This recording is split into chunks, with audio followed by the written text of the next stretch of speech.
Hi KW, welcome back to the Command 66-Day Challenge Marketing Mini-Series.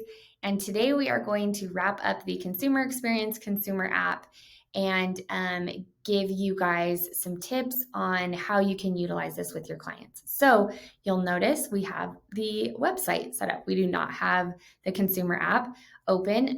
What is cool about our consumer experience is that it doesn't matter whether you're on an app or on the desktop. Your consumers have a similar experience, meaning they still have access to search homes, they have access to their guide, they have access to saved searches and collections that they've created. Everything that they would be able to see on your app, they can see here. So we're going to go ahead and my focus today is showing you the power that you can have driving your consumer experience in front of your clients versus just having them stay where they're at and the power that it allows you to market to them. So I have my KW app open, or my KW website. I am going to just search a city.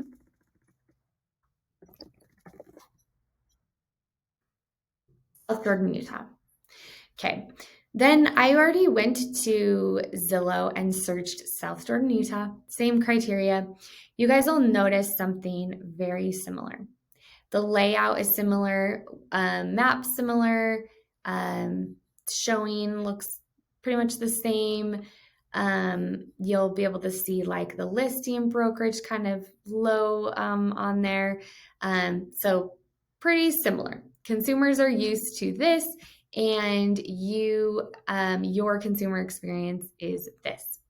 A lot of times people think, well, I don't want to be the exact same. I need to be individual.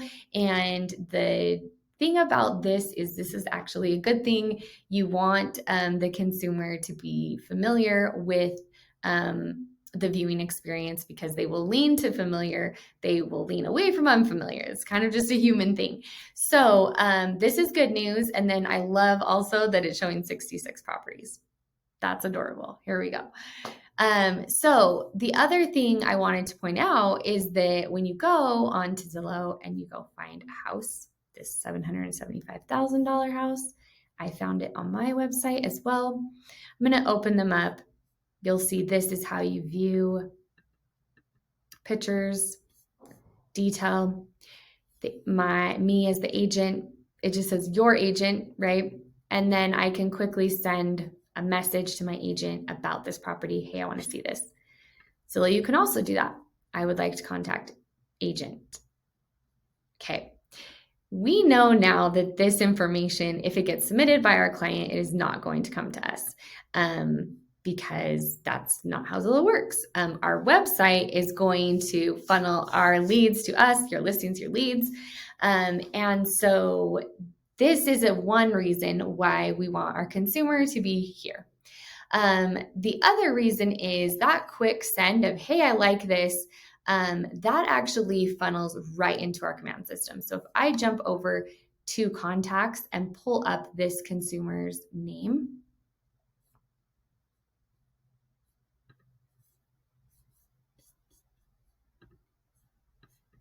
I'm going to clear my filters really quick.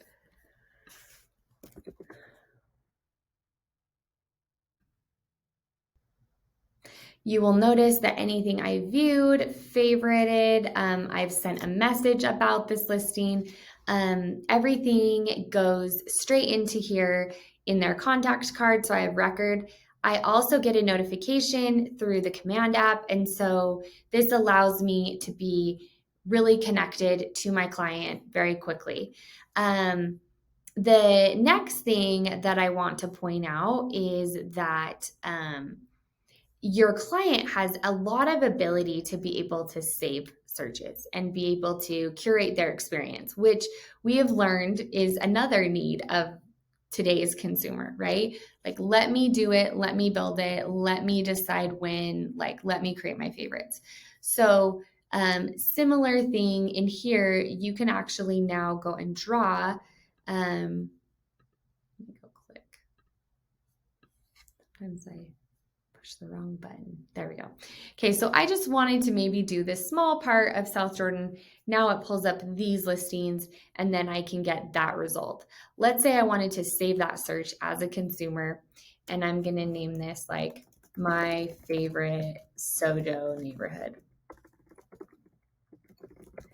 And then I can even set myself up on notifications, emails, instant, daily, weekly, bi-weekly, or I could just say, you know what, I just want to save this when I log into my home search experience.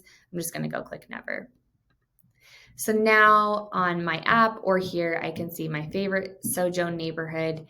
At any given time, I can see how many properties are going to be in that criteria, searching, easy to find.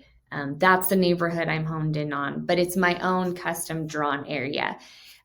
This ability is not there for your consumer here. So that is something to point out. Last thing I'll just point out as far as this is concerned, we have the visibility, we have a better and let's just say even similar, for argument's sake, search experience. The last thing is anytime we're doing anything with marketing, what we're trying to do is create mind share, right? Why do you need to hire me? We're trying to answer that question. We're trying to add value. We're constantly doing that when we're marketing to our database. You being in front of your consumer and meeting them where they're at is the definition of you going in and creating mind share. So don't leave this very valuable piece on the table when you're thinking about how can I market to my database? How can I market to the people that are maybe in my lead funnel? Anybody, any and all of the people that fit in those criterias, leave the consumer experience, your consumer app, like getting them signed up for your website, have that be one of your checklist items that you make sure happens, because it's just another opportunity for you to create more mind share and get in front of those people. So this concludes our consumer experience walkthrough. The next few days, we're going to talk about long-term follow-up. When somebody buys a home to when they raise their hand and say, hey, I'm interested, to when they actually buy a home, that's a decent amount of time, on average 18 months. And so we're going to deep dive into long-term follow-up plans that are already in command that you can use to market to those people and gain more business. Okay, we'll see you guys tomorrow.